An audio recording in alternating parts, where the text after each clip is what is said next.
La noche del 18 de abril ya había marcado un golpe letal para el corazón del CJNG. El tiburón, operador de toda la confianza del Mencho, fue atrapado a bordo de su ostentoso yate llamado la Reina del Mar.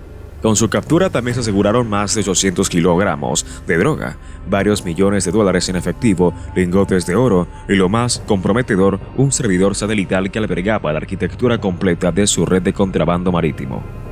Mientras trasladaban al tiburón desde el muelle al centro naval, ya tenía todo planeado para el siguiente golpe, uno aún más audaz. Esta segunda parte no sería en alta mar, sino en tierra firme, donde el verdadero daño comenzaría. A las 3:17 de la madrugada del 19 de abril, sin cámaras, sin advertencias, sin filtraciones políticas, alrededor de 80 agentes de la DEA, Sedena y el equipo de élite de Harfuch sellaron una lujosa propiedad en Punta de Mita, dentro de la espectacular Riviera Nayarita. Se trataba de una mansión de 3 pisos, con muelle privado, sótano reforzado y acceso directo a la playa. A simple vista parecía la casa de descanso de un empresario exitoso en la industria pesquera y de desarrollos turísticos, pero en realidad era el santuario oculto del tiburón. ¿Se imaginan que tras esas paredes se escondería un cementerio de secretos? Al irrumpir, los agentes encontraron en la planta superior habitaciones adornadas con mobiliario de lujo europeo, botellas de whisky añejado por más de 5 décadas, bandejas repletas de joyas esparcidas como si fueran objetos comunes y varios pasaportes falsos listos para una fuga que nunca iba a suceder. En el garaje, 3 camionetas blindadas sin matrículas, 2 motos acuáticas modificadas con compartimentos secretos y una camioneta Tesla adaptada con tecnología ilegal completaban el cuadro. Sin embargo, todo aquello se volvía insignificante en comparación con lo que guardaba bajo tierra. Escondida tras una pared camuflada en el gimnasio personal, una puerta secreta daba paso a una escalera en espiral que descendía hacia un sótano inexistente en cualquier registro catastral. Allí abajo, lo impensable se hacía tangible. Un laboratorio clínico de primer mundo, completamente funcional, con ventilación independiente, refrigeradores industriales, maquinaria alemana de alta precisión y técnicos vestidos con batas blancas que fueron capturados manipulando químicos para la producción de fentanilo y metanfetaminas. ¿Pueden creerlo? Bajo una mansión de lujo, en un paraíso donde vacacionan actores, políticos y empresarios, operaba una fábrica de terror. En una de las grabaciones de las cámaras incautadas, el tiburón aparecía supervisando personalmente la elaboración de estas sustancias apenas días antes de su detención. Pero lo más devastador no era eso. Dentro de una caja fuerte oculta en el concreto encontraron otro servidor, uno que contenía registros de llamadas encriptadas, videollamadas y correos comprometedores. En ellos se detallaban sobornos mensuales a funcionarios portuarios, exmilitares y altos directivos de compañías navieras. Además, salió a la luz una lista de 34 propiedades inmobiliarias registradas a nombre de familiares, prestanombres y conocidos del sector turístico, formando un verdadero emporio financiado con sangre derramada en el Pacífico. Harfuch fue el primero en entrar al centro de control, examinó minuciosamente los documentos y ordenó al equipo forense duplicar toda la información almacenada. Luego giró la instrucción de embargar no solo a la mansión, sino absolutamente todos los activos ligados al tiburón. En menos de 3 días se aseguraron más de 960 millones de pesos en bienes raíces, vehículos de lujo y cuentas bancarias congeladas. Era un golpe certero, no solo a la logística operativa, sino directamente al corazón financiero del CJNG. Esta vez no bastaba con atrapar al operador, había que destruir toda la red que le permitía actuar impunemente y rodeado de lujos. ¿Te imaginas perder en solo 72 horas lo que tardaron años en construir? El cateo de la propiedad desató una furiosa respuesta. El CJNG intentó contraatacar enviando un grupo armado para eliminar a los fiscales responsables del operativo. Sin embargo, la Marina, siempre un paso adelante, repelió el atentado. El saldo fue de 2 sicarios abatidos y 1 capturado con vida. La advertencia estaba lanzada. Defenderían a muerte lo poco que quedaba de su flota marítima. Pero Harfuch había dejado algo muy claro. No importaba si se ocultaban en yates, helicópteros o jets privados, serían encontrados. El mar ahora tenía un nuevo dueño y ellos ya no formaban parte de él. ¿Hasta dónde creen que llega la influencia del crimen organizado en lugares turísticos tan exclusivos? Las primeras 24 horas después del cateo fueron una locura. rumores de traiciones internas, empresarios nerviosos intentando limpiar sus nombres, movimientos bancarios sospechosos congelados antes de tiempo. Punta de Mita, conocida por su calma y lujo, se convirtió en un hervidero de paranoia y miedo. En Punta de Mita, las horas fueron cruciales. Mientras Harfuch examinaba en tierra firme los archivos extraídos del servidor escondido en la mansión del tiburón, los analistas de la DEA en Washington ponían en marcha un protocolo reservado únicamente para redes transnacionales de máxima prioridad. La Operación Anzuelo. Lo que los documentos revelaban iba mucho más allá de un simple listado de contactos. Era un esquema completo de rutas marítimas atravesando el Caribe, el Pacífico Sur y los principales puertos comerciales de Florida y Centroamérica, detallando nombres, fechas, matrículas de embarcaciones, coordenadas de GPS y los más comprometedores, órdenes de depósitos y pagos mensuales en cuentas en bancos foráneos a nombre de funcionarios aduaneros, empresarios turísticos y agentes inmobiliarios. El tiburón no era simplemente un operador, era el cerebro logístico detrás de la nueva fase del CJNG, la narcoflota de lujo, lanchas con compartimentos secretos, catamaranes disfrazados de llaves familiares y hasta barcos registrados bajo banderas de conveniencia de Antigua y Curazao. Y detrás de toda esta fachada, una red de compañías fantasma constituida en las Islas Vírgenes Británicas y Panamá. Se trataba de una maquinaria empresarial diseñada para desplazar toneladas de estupefacientes bajo la apariencia de turismo de élite. Esa maquinaria comenzó a desmoronarse al mismo día en que Harfuch extrajo la totalidad de la información del servidor. A las 6:30 de la tarde del 19 de abril, la DEA ordenó operativos simultáneos de inspección internacional en 3 naciones. En Panamá, allanaron 3 oficinas ligadas a firmas navieras registradas por prestanombres mexicanos. En Cartagena, Colombia, interceptaron 2 embarcaciones con matrícula apócrifa justo antes de zarpar, equipadas con artículos deportivos que en realidad escondían compartimentos con cocaína encapsulada. En Miami, un rascacielos de apartamentos de lujo en Brickell fue intervenido tras descubrir que pertenecía a un hijo del tiburón, quien se presentaba como empresario inmobiliario.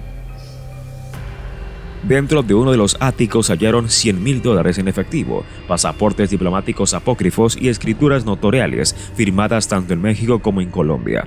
Sin embargo, el hallazgo fue más explosivo. Se produjo en una propiedad de Punta Cana, República Dominicana, una pista de aterrizaje clandestino conectada directamente al puerto de La Romana, utilizada como escala para trasladar narcóticos desde Sudamérica hacia el sur de la Florida. Según los registros confiscados en la residencia del tiburón, dicha pista fue financiada con fondos provenientes de la venta de 4 terrenos en Puerto Vallarta, adquiridos mediante una sociedad inmobiliaria cuyo socio principal era un exsecretario de Turismo estatal. La corrupción no era únicamente logística, era política, era legal, era sistemática. Mientras tanto, en México, Harfuch ya había remitido al SAT, la UIF y la Marina un listado con todos los archivos relacionados con la red del tiburón. Las primeras cuentas bloqueadas superaban los 11 millones de pesos. Entre los bienes asegurados se contaban 4 residencias de lujo en Jalisco, un club de playa en Sayulita, una villa en Tulum y una flotilla de vehículos de alta gama resguardados en un garaje de 800 metros cuadrados. Todo estaba a nombre de terceros, todo había sido blindado legalmente, hasta que los documentos salieron a la luz, hasta que el infierno fue expuesto. La estructura ya no podía sostenerse. En menos de 3 días, 8 cómplices de alto perfil se entregaron en Nayarit y Sinaloa, entre ellos un exalcalde de una localidad costera que fungió como intermediario para otorgar permisos de construcción en zonas de conservación natural. En su declaración, confesó que el tiburón mantenía una línea directa con operadores del Mencho y recibía instrucciones precisas para edificar viviendas con sótanos destinados al contrabando marítimo, camuflados como parte del entorno costero. Lo más inquietante fue su revelación sobre un pacto interno entre células del CJNG para utilizar proyectos de turismo ecológico como fachada para sus rutas de narcotráfico. La presión era insostenible. Según informes filtrados de inteligencia colombiana, el Mencho había dado la orden de clausurar toda operación marítima, no por estrategia sino por terror, porque sabía que ya no podía encubrir su red, ya no podía ocultar el océano.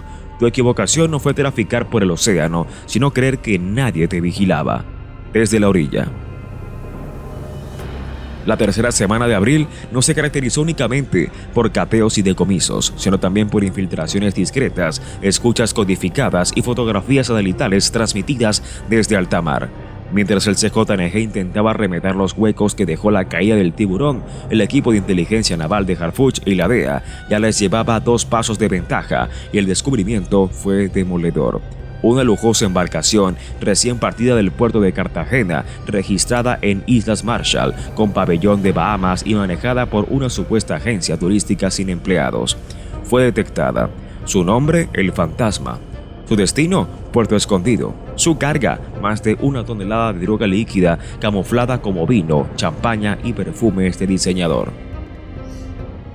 El plan rozaba la perfección: navegar de noche sin luces, cambiar la bandera antes de ingresar a aguas nacionales, atracar en una marina exclusiva, descargar la mercancía en camionetas tipo sub con placas diplomáticas apócrifas y repartirla por vía terrestre. Esta era la nueva estrategia. El Mencho había dejado de confiar en los compartimentos secretos. Ahora todo viajaba disuelto, embotellado, como si fuera parte del stock de un hotel de lujo. Una botella de Bebe Click Wack podía contener más de 800 gramos de fentanilo diluido y un frasco de perfume de Carolina Herrera escondía metanfetamina en suspensión. Detrás de todo, el cerebro de esta nueva división marítima, el Lobo, un excomandante naval que trabajó años en la aduana de Colima. Sin embargo, Harfuch lo tenía bajo vigilancia desde que inspeccionaron la mansión del tiburón. La DEA y la Marina instalaron un sistema de monitoreo activo que incluía satélites oceánicos y boyas acústicas ocultas en rutas marítimas conocidas por los operadores del CJNG.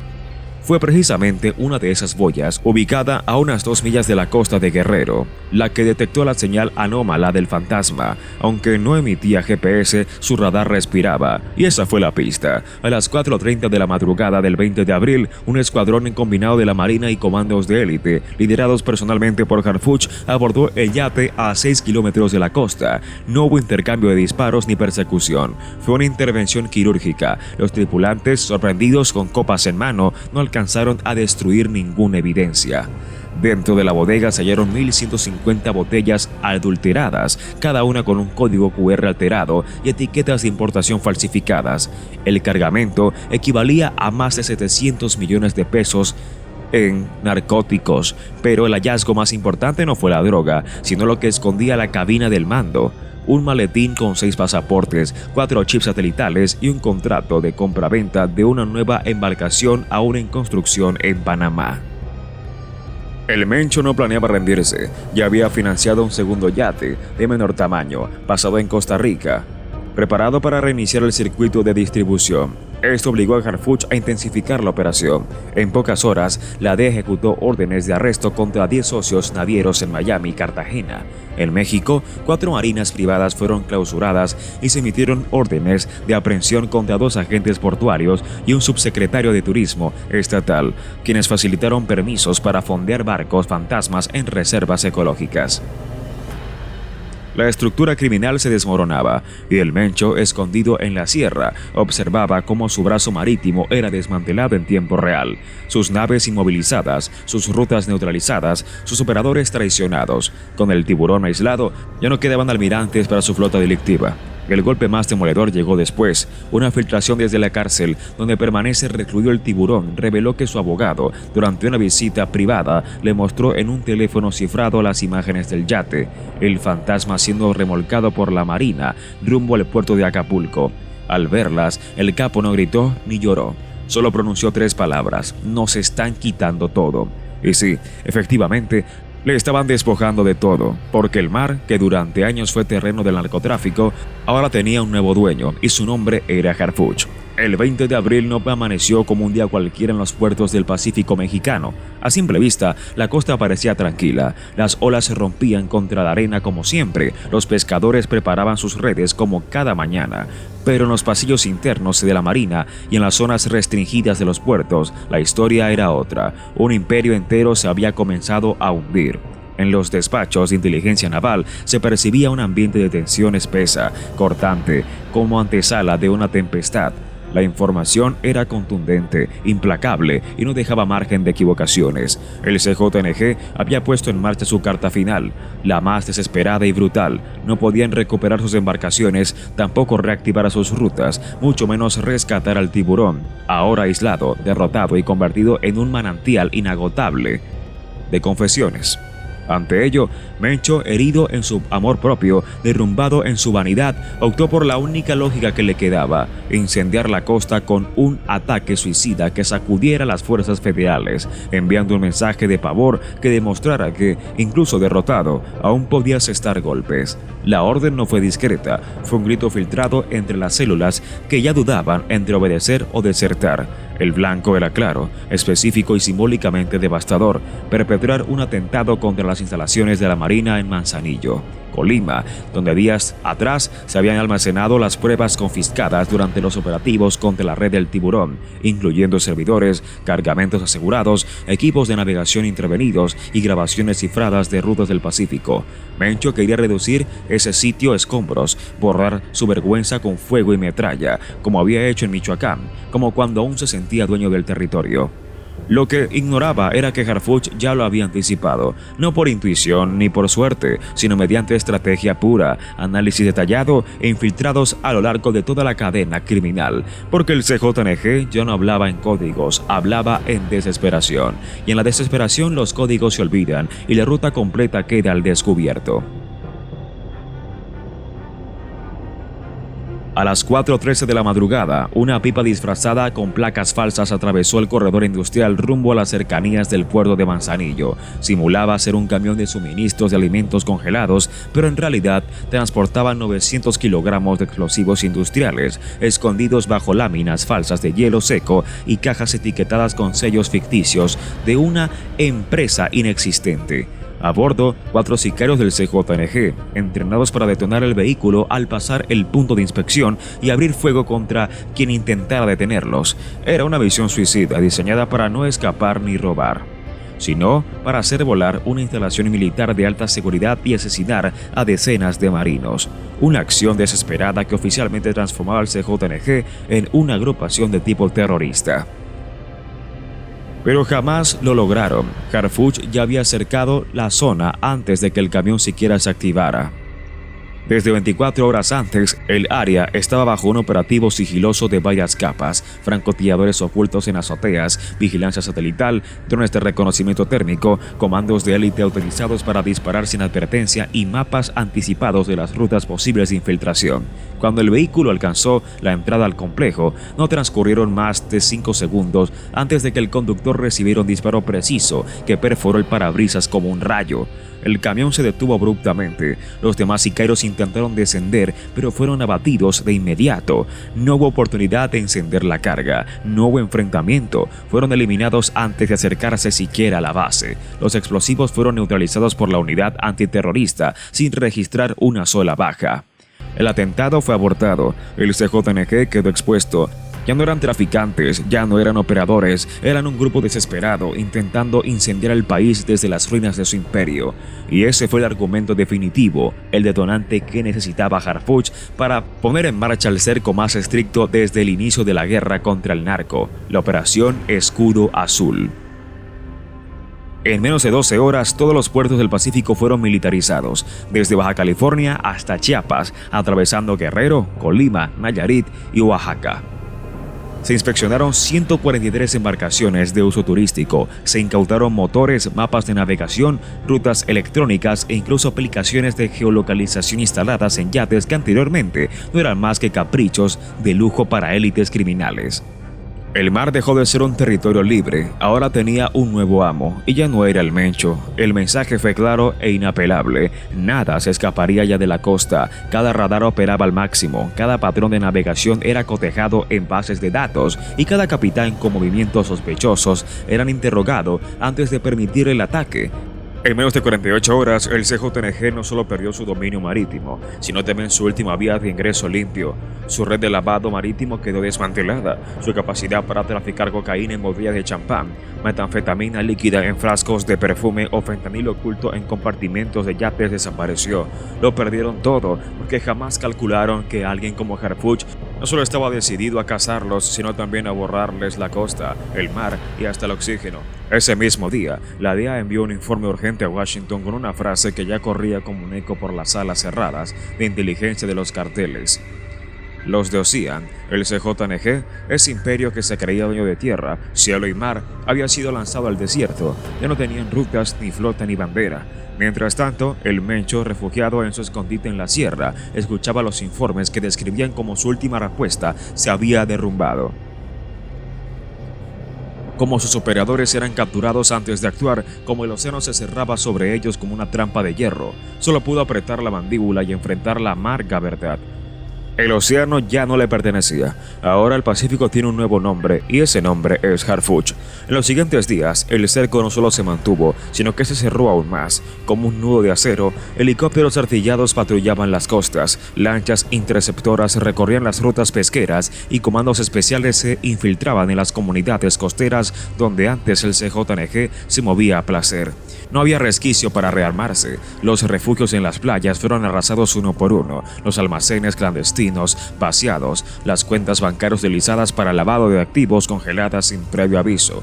El golpe no solo fue físico, fue psicológico. Los operadores del cartel, acostumbrados a corromper a autoridades locales, encontraban ahora puertas cerradas, miradas vigilantes y oídos atentos. Las viejas alianzas se desmoronaron como castillos de arena bajo el peso del miedo. Y no era solo miedo a ser capturados, era terror de ser aniquilados antes de siquiera tener la oportunidad de rendirse. Los viejos corredores de carga, desde los manglares de Nayarit hasta las caletas escondidas en Guerrero, se convirtieron en trampas mortales. Las redes de distribución de drogas colapsaron, dejando toneladas de mercancía varada, sin ruta ni destino. Los pequeños capos regionales desesperados comenzaron a desertar, ofreciendo información a cambio de protección, presionando a sus antiguos aliados por un boleto de supervivencia. En cuestión de semanas, el mapa del Pacífico cambió. Donde antes flameaba la sombra del Mencho, ahora ondeaba el emblema de una costa controlada, vigilada y limpia de sus influencias. Y mientras la noticia recorría los canales cerrados de inteligencia en México y Estados Unidos, Harfuch, en su despacho de operaciones, simplemente asentía. Sabía que no era una victoria definitiva. En la guerra contra el narco nunca hay finales, pero sí había logrado algo que parecía imposible: arrebatarle al CJNG su santuario, su último bastión, su red de oxígeno. En las montañas, el Mencho, aislado y traicionado, entendió que había perdido más que hombres y rutas. Había perdido el aura de invencibilidad que durante años lo había protegido como un manto invisible. Ya no era un emperador, era un fugitivo, y cada amanecer era una cuenta regresiva más hacia su final. La operación de Escudo Azul no era solo una respuesta, era un mensaje esculpido en acero y pólvora. El mar ya no pertenece a los criminales, el Pacífico ya no es el refugio de sombras, el océano tiene un nuevo guardián, y su nombre retumba como advertencia: Harfuch.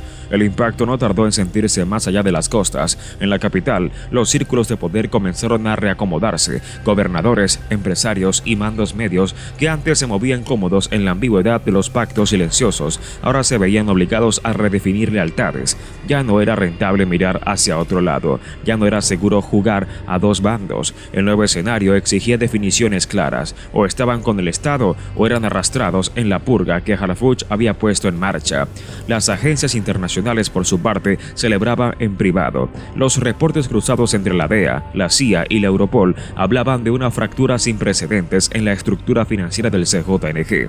Cuentas congeladas en Suiza, testaferros detenidos por Panamá, propiedades aseguradas en España. El golpe marítimo había detonado un efecto dominó que arrastraba a los operadores en tierra y a las redes de lavado que daban soporte a la maquinaria criminal.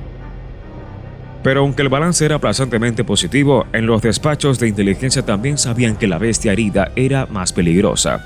Los remanentes del cartel, ahora acorralados, comenzaban a reorganizarse en pequeñas células dispersas, más violentas, más impredecibles. La guerra no había terminado, apenas mutaba de forma.